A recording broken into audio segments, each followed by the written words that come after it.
Radhe Krishna friend, आपका स्वागत है भक्ति मार्ग की चर्चा चैनल में। तो फ्रेंड, आज हम पढ़ेंगे 16वां अध्याय। और हाँ, जिन्होंने मेरे पहले अध्याय नहीं देखे हो वो मेरे चैनल भक्ति मार्ग की चर्चा पे देख लेना।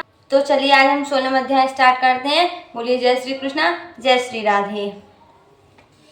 श्री कृष्ण बोले, हे भारत, निर्वय शुद्ध सतोगुणी होना, ज्ञान योग निष्ठा, दान इंद्रिय दमन, यज्ञ करना, तप सरलता, अहिंसा, सत्य क्रोध त्याग, शांति, चुगली न करना, सब प्राणियों पर दया, तृष्णा से बचना, कोमल स्वभाव, लज्जा चपलता का त्याग, तेज, क्षमा, धृति, पवित्रता, द्वेष रहित, अभिमान न करना, दैवी संपत्ति के सन्मुख जन्म धरने वालों को यह सब गुण मिलती हैं।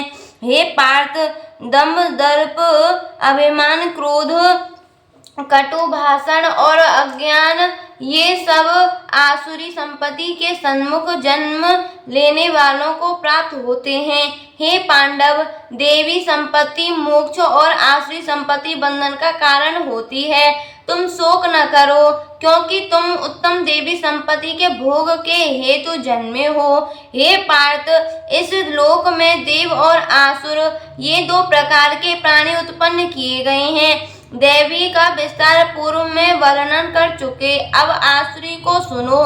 धर्म में प्रवृत्त और अधर्म से निवृत्ति असुर लोग नहीं जानते, उनमें न सोच यानी पवित्रता है, आचार और न सत्य ही है। वे संसार को असत्य, निराधार और अनीश्वर कहते हैं। उनके मन में जगत की उत्पत्ति का कारण काम से प्रेरित स्त्री पुरुषों के संभोग के अतिरिक्त कुछ नहीं है। मलिन आत्मा, अल्प बुद्धि, दारुण कर्म करने वाले इस संसार को नष्ट करने के हेतु पैदा होते हैं और दूषित काम के आश्रित होकर वे दंभी, मानी और मद से युक्त पुरुष नीच कर्मों में प्रवृत्त होते हैं। वे मृत्यु पर्यंत चिंता से ग्रसित हैं।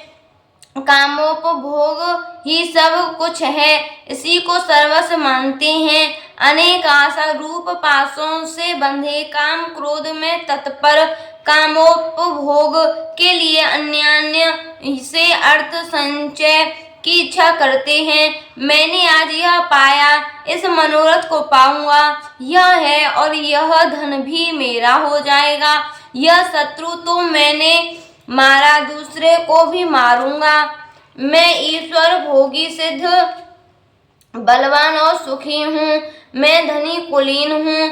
मेरे समान दूसरा कौन है? मैं यज्ञ करूँगा, दान भी करूँगा, आनंद करूँगा। इस प्रकार अज्ञान से मोहित हुए हैं। अनेक कल्पनाओं से मोह रूपी बंधन में फंसे हुए विषय भोग में आसक्त लोग रोलर नरक में गिरते हैं। अपनी बढ़ाई आप करते हैं, धन धाम के मद में चूर रहते हैं। शास्त्रोक्त विधि छोड़कर केवल नाम के लिए यज्ञ करते हैं।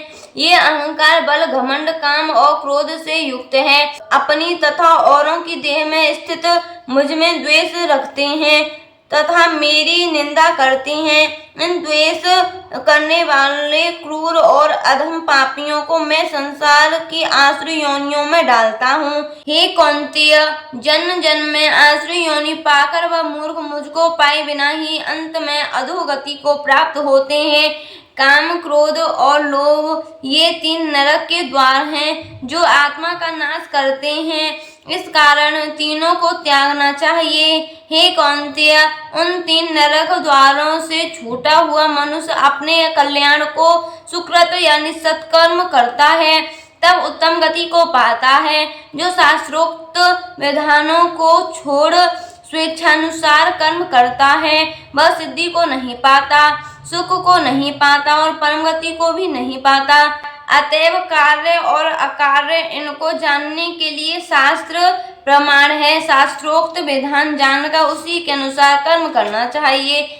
इति उपनिषदोषु ब्रह्म योग शास्त्रे श्री कृष्ण अर्जुन संवादे 16वां अध्याय समाप्त।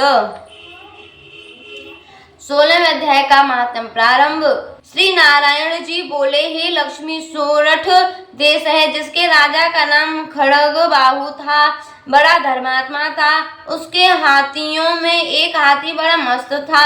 जिसकी धूम मची रहे, महावतों को पास न आने देवे, जो महावत उस पर चढ़े जिसको मार डाले, हाथी के पाँव में जंजीर बंधी रहे, जिसके खेद से राजा ने और देश के महावत बुलाकर कहा, कोई ऐसा होए जो इस हाथी को पकड़े, मैं उसको बहुत धन दूंगा। हे लक्ष्मी, उस हाथी को किसी ने नहीं पकड़ा। एक दिन हाथी नगर में चला गया, सामने एक साधु चला आया। लोगों ने उस साधु से कहा, हे संत जी, यह हाथी आपको मार डालेगा। संत ने कहा, तुम देखो नारायण जी की कैसी शक्ति है, हाथी की क्या शक्ति है जो मुझको मारे, मेरे नजदीक नहीं आ सकता। साधु ने नेत्र पसार कर देखा, हाथी ने सूंड के साथ साधु की चरण वंदना की और खड़ा रहा। तब साधु ने कहा, हे गजेंद्र, मैं तुझे जानता हूँ, पिछले जन्म में तू पापी था, मैं तेरा उद्धार करूंगा, चिंता मत कर।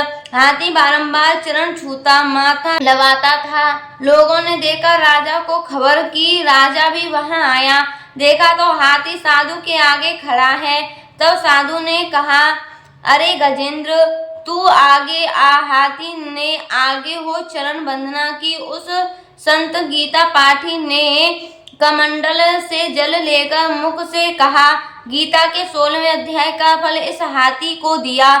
इतना कह जल छिड़कने से हाथी देह को छोड़ देव देही पाई, विमान पर चढ़ बैकुंठ को गया। राजा ने संत को दंडवत प्रणाम की और कहा, संत जी, आपने कौन सा मंत्र कहा जिससे इस अधम दुखदायक को सदगति प्राप्त हुई? संत ने कहा, मैंने गीता के 16वें अध्याय का फल दिया है, नित्य ही जिसका मैं पाठ करता हूँ। तो फ्रेंड, यहीं पे हमारा आज का अध्याय संपूर्ण होता है। मिलते हैं अगली वीडियो के साथ। राधे कृष्णा।